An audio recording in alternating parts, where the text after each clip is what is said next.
Hi everyone and welcome to my channel. This is the Friendly Martial Artist, and today we're going to talk about martial artists versus bullies. So keep watching. Why?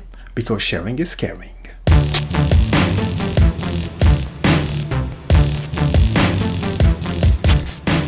As martial artists, we begin our journey in order to learn to defend ourselves against bullies. Bullies that can be bullies at school, bullies at work, or bullies in our own family, who can be a brother, mother, father, you name it. So this is the main reason why we get into martial art most of the time.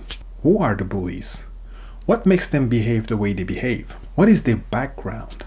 What makes someone's life journey to become this kind of person who's eager to release its anger on people out of nowhere sometimes? First of all, we need to understand the notion of dysfunctional family. Inside a dysfunctional family, you have four types of immature parents.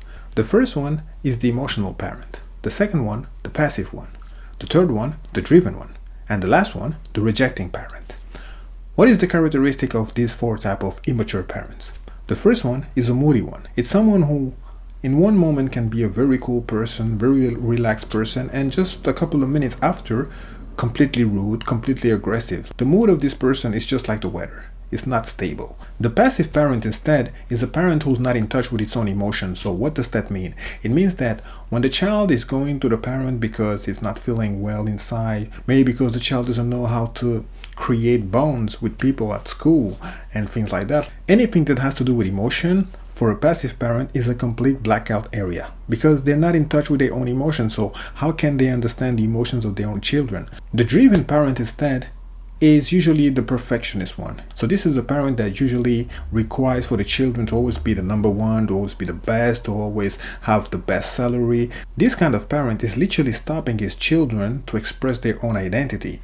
So for a child with a parent like that, your personality is completely suppressed. And finally, we get to the rejecting parent.